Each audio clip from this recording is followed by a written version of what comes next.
What's going on, everyone? Today we're going to talk about Thug Rose versus Carla Esparza. No, I'm a few days late on this, but it kind of adds to the fun because not only do we get to talk about the fight, we get to talk about the crazy stuff we've heard throughout the week from Rose, Carla, other media outlets, and so on. And there's been some fun perspectives, to say the least. So, without further ado, let's just dive right into it. Few of the sources that I've heard from this week that I found particularly interesting: Carla herself on the MMA Hour, Rose at the post press post fight press conference. Having trouble saying that. Don't know why. One of the more crazy ones, which we'll touch on, Pat Barry and Rose on the MMA Hour today. Um, that kind of ties also into the corner advice that we were hearing from Pat and Trevor Whitman during the fight. We got Chael Sonnen, who's stuck on an interesting topic that he's talked about this fight, and then Michael Bisping, who, in my opinion, and I'll explain why, seems to be one of the few people with a decent head on his shoulders about this entire debacle, if you want to call it that, or fight, whatever it was. But let's start with Carla. In the MMA Hour, she shows up there, she's holding the belt, and a few things stood out to me. She was very aware that this fight was it was the opposite of a barn burner. She said, she knew it wasn't going well. It was tough to engage. She could hear the crowd booing. But a particular quote that really made my ears perk up was she said, "I did as much as I could safely." Which in a sense is a good thing, right? You don't want to be reckless as a fighter. But when you have that on one hand and you have Rose explaining her strategy at the post-fight press conference, said it right this time. She was talking about how her strategy was, to not get in a chaotic fight, right? Like, didn't want to break her nose like in the Andrade fight, in Andrade 2, didn't want to get dumped on her head like in Andrade 1. She says, "I'm always in exciting fights. Why can't I have a strategic fight?" So hearing that sounds like she didn't want to risk getting hurt. That's what I hear when she says that. And then you have Carla saying, "I did as much as I could safely." So we have two fighters that don't want to get hurt, which could explain, at least in part, why the distance was so far between them in the cage. Like, as soon as round one started and they both came out, and there looked to be a good 10 feet or so between them. One of my friends that I was watching with says, it looks like there's social distancing in the octagon. You could shadow box and not hit each other from where they were standing. So hearing those perspectives from the two of them in contrast, I mean, that gave me personally good insight into maybe what's going on here, right? And then you can speculate and extrapolate as much as you want. Carla Esparza has a wedding this Saturday, right? So is she doing as much as she could safely so that she can show up to her wedding, without a broken face? I mean, it's kind of a reasonable thing to do, but you're also being paid to go out and entertain and fight, and it's for the championship. You gotta go for it. And then the Rose strategy. Let's move on to that, right? And Carla commented on this as well. She said it looks like Rose lost to herself, and that kind of sounds right to me because it looked like Rose was, and maybe they trained this way, but she thought and her team thought that they were, maintaining the octagon control. They're controlling distance, and that's all good and fine. But if you're doing that and landing zero shots, right? I think the strikes were 4-4 after the first round, if I'm not mistaken. And I'm not even sure that's accurate. I don't know if I saw 4 strikes from Rose land. What kind of game plan is keeping distance and not throwing strikes? You've made a plan on one pillar of a fight, right? Because distance management is a part of it, striking is a part of it, defense is a part of it. Like, you built your plan around one piece. So I found that to be odd. And Rose was super confident at the post-fight press conference, said it correctly again, that she stuck to the game plan. The strategy worked. She was in control the whole time. Carla had nothing for her. She thought she won the fight. And I was just kind of baffled. I didn't really like. I'm even struggling to have a response to it now, even though I've had some days to think about it. I was confused. Like, how could you be so confident in what was one of the most bizarre fights we've ever seen? Well, let's move on to the coaching because I think that's part of it. I think, which is weird because Trevor Whitman won Coach of the Year last year. So to think that he wouldn't be wise to any of this is hard to believe. Because the guy's a mastermind, you know. He coaches Kamaru Usman, coaches Justin Gaethje. Of course, he coaches Rose. Those are his three athletes, and they're all phenomenal. But it sounded like there was basically yes men in Rose's corner. Pat Barry today on the MMA Hour, talking with great confidence about how going into the fifth round, they're up 4-0. In what universe? What upside down, inside out universe could anybody be confident that they were up 4-0 in that fight? This is probably the craziest thing I've heard all week, and it's just left me kind of shocked, right? So you have to wonder, like, what was the camp like in the Rose corner? And I don't mean to just like dump this whole video on Rose and kick her while she's down, because there was two people in that octagon. You know, Carla also played it too safe, I think, right? Like, if you're the grappler, at some point, you got to send it. Like, you got to go for it. Like, look at Khabib. I think the best example is Khabib versus Gaethje.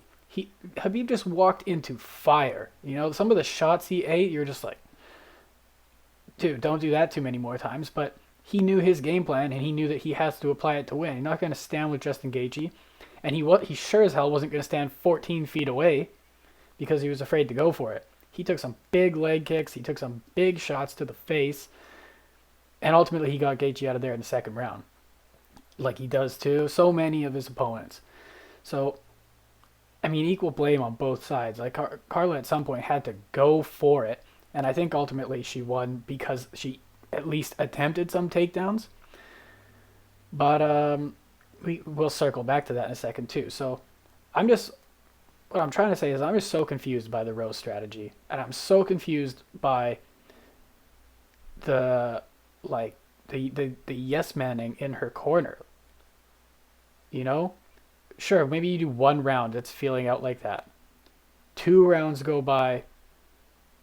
I think it was pretty clear to everybody, like, we have no idea who or anyone is winning this, right? I think the broadcast even said, what do you do if you're a judge? Like, if you're a judge and you just saw, like, we'll stick with rounds 1 and 2. If you just saw 2 rounds where basically nothing happened and you don't really know how to score it, do you just give round 2 to the opposite person you gave round 1 to? That way you're going into round 3 at a draw, right? What do you do? So, and lots of people, I believe, were thinking that. Like, how do you score that? There's no way anyone's definitively winning going into round 3 or 4 or 5. So I would say that's got to be the most baffling quote of the week, is Pat Barry saying that they were up 4-0 going into round 5. Shocked. I know Trevor Whitman doesn't do media often. He's like a mastermind that sits in the back and he lets his athletes have the spotlight, which I highly respect. Like, that's super cool of him. I'm a big fan, by the way. I'm a fan of all these people. This was just a crazy circumstance, so we're going to talk about it, of course. Moving on, though, because I feel like I could just get stuck on that all day. Like, it's short-circuiting my brain that someone thought anyone was up 4-0. But I digress and we move forward onto good old Uncle Chael. Uncle Chael is stuck on this topic of why aren't we giving Rose a rematch? Come on, Chael. Come on. And he says don't be lazy and don't say because it was a bad fight. Okay. How about because it's in the series it's 2-0 Carla. We're only seeing someone get a third crack at somebody after losing twice for the first time, and his name is Max Holloway, right? So I could maybe see them doing that if I could definitely see a third fight if Rose won. I could probably see a third fight if it was like if that was the equivalent of Joanna and Zhang Wei Li, you know, they could run it back if it was that crazy. But nobody wants to see that again, you know? Same way we didn't want to see Francis Ngannou and Derek Lewis, we don't want to see that again. Now, that being said, I got to give credit where credit's due. He made an excellent point that, Rose beat Joanna, knocked her out, gave her an immediate rematch. Beats Wei Li, knocked her out, gives her an immediate rematch. So in theory, yeah, Rose deserves a rematch. But I just don't think any promoter, especially not Dana White, is going to make that fight again. And and we'll circle back to what I think's going to happen and what I think's next for these fighters going forward. But we got one more person to talk about, and this is the only person who I think, like I said, seems to have a level head on their shoulders about this particular topic. That's Michael Bisping. He's the only person I really heard. I mean, Carla said it as well, but it's hard to say she had a level perspective based on her performance. But what Michael Bisping said is that Rose was being too cautious. And I completely agree. Like, the footwork was amazing. She looked amazing. Head movement, lots of feints. But you can do all that in front of a punching bag, She never threw anything with intention. So, yeah, I don't know.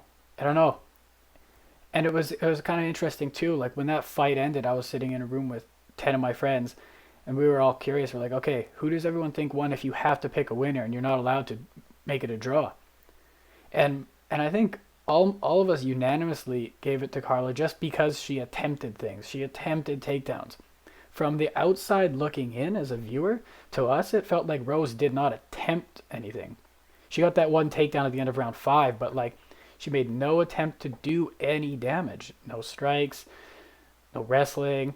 It was just footwork and shadowboxing. So, yeah, I mean, what a scenario this was, and a couple overarching themes. It just it seemed like both fighters didn't want to fight. More so Rose, because if you go watch that post-fight press conference, she all but said that. And I mentioned this before, she literally said she didn't want to bust her face up like in the Andrade fight.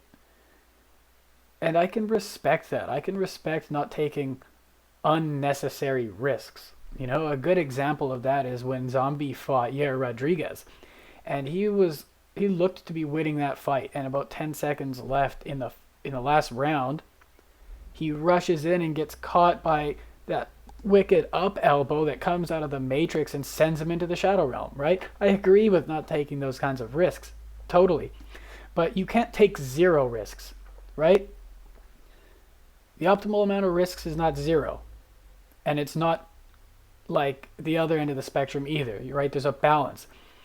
You're going to have to throw something, and when you throw something, it's going to leave you open. You might get you might get your nose broken, right?